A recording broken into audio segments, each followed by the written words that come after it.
In this episode of Ghosts and Legends, we're going to take a look at two locations near Saugatuck, Michigan. Our first stop is Mcdowell Cemetery, formerly known as Hawks Head Cemetery. Now, just about every cemetery is rumored to be haunted, but what makes this one stand above the crowd is the particular story behind its ghost, Flora.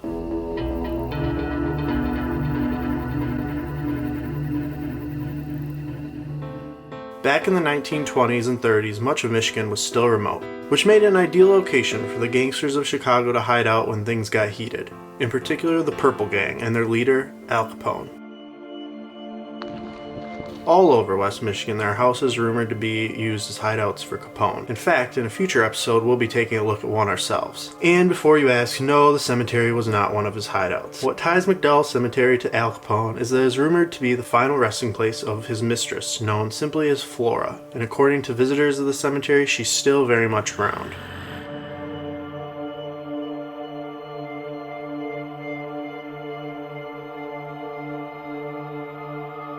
Flora is rumored to signal her appearance by the ringing of chimes in the back of the cemetery.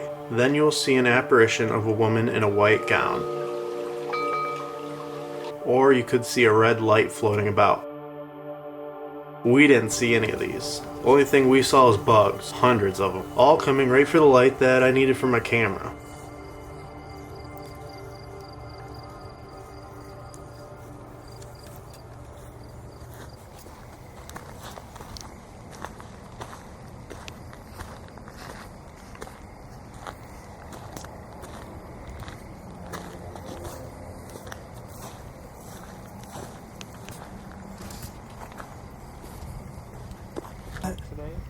Did you hear that?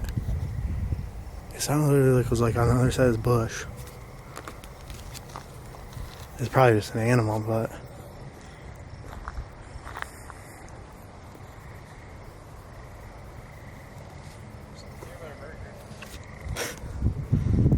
Must have just been something. You know, a bunny. Little tinsel thing on it. Oh, it's just a baby.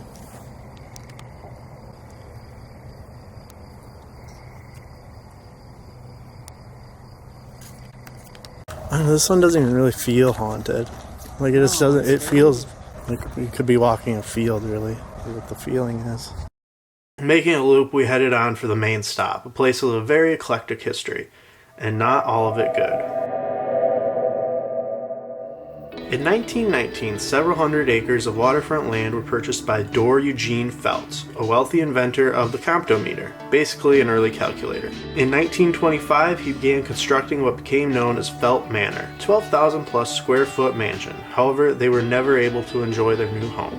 His wife died just 6 weeks after moving in, and Dor passed away 1.5 years later. The family kept the mansion until 1949 when it was sold and turned into a Catholic prep school for the young men. Outgrowing the property, they eventually built an additional school next to the mansion. In the 1960s, a group of nuns lived in the property. By the late 1970s, things took a turn. The state of Michigan turned the property into a prison. Part of the mansion was used as offices for state police and a drug enforcement agency. Changed hands again in the early 1990s when it was sold to the township to preserve and restore the grounds, making it available to the public. This is the history you'll find on the website. What you won't find mentioned is the legend of the Melonheads. They're called Melonheads. These little people with large heads are said to creep around the woods of Allegan County. Stories of how they got there differ, but one thing's for sure, they've scared a lot of people. You might have heard the name before. They are ranked as number 3 on a list by Crack.com as the top monster movie ideas Hollywood should be making. I even wrote a screenplay about them back in 2013, which still is up for option. Any producers out there? There are similar legends of Melonheads in Ohio and Connecticut, but the origin is believed to be here in Michigan sometime in the 1970s. However, according to some people, it had been talked about at least 20 years earlier. You do hear stories of older people that said, well, back when I was a teenager in the 1950s, we would be out and we'd see glowing eyes in the woods. Naturally, over the years, there have been several variations on the story, but we're going to stick to the original. The story goes that near the Felt Manor there was once a hospital that treated hydrocephalic children called the Junction Insane Asylum. Hydrocephalus is a medical condition where excess water in the brain causes the head to swell. If you've ever seen the internet video Rubber Johnny, you have an idea what it looks like. I'm with you, nothing's gonna happen to you. The doctor in charge of the children supposedly abused them both physically and emotionally, and eventually the children devised a plan to kill the doctor and then escape to the surrounding woods, where they became feral and lived in a system of underground caverns.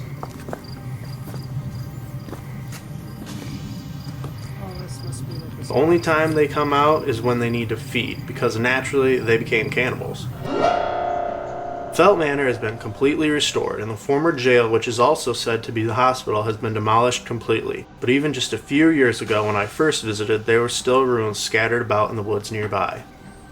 The manor itself is rumored to be haunted by ghosts, both relating to the Melonheads and separate. During the Halloween season, they even open their doors to those brave enough to spend the night inside, an event which draws thrill seekers and explorers from as far away as Japan. After murdering their doctors, the children had no place to hide the body, so it is said they chopped him up into small pieces and hid the parts around the mansion. Rumors exist that you can see shadows of the murder through the light of an open door.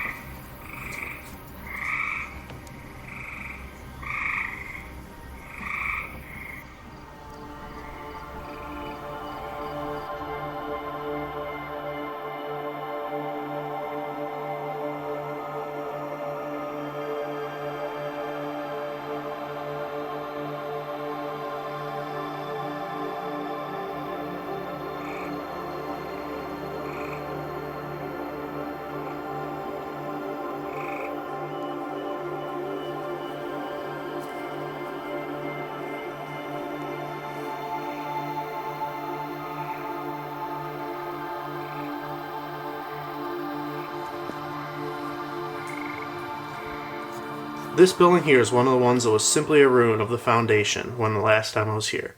Now it's been completely rebuilt. The pump house. Next, we headed into the woods, which are now the Saugatuck Dunes State Park.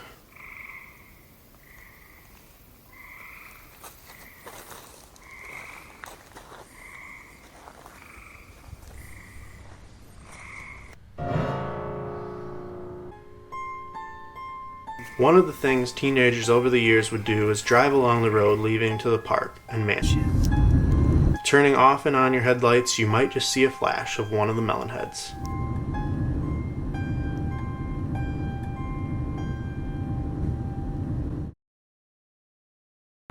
They're in the little field right now.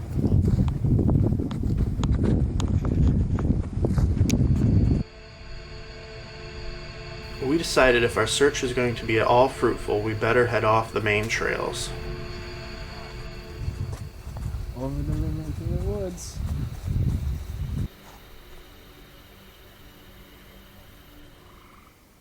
Hold on, yeah.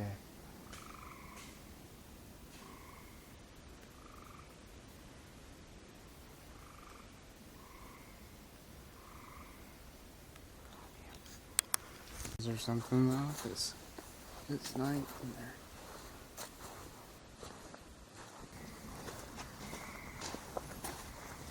there. The park takes up a massive 1,120 acres and is home to all sorts of wildlife and vegetation. That's a beast. Do you know cactus grows in Michigan? Neither did I.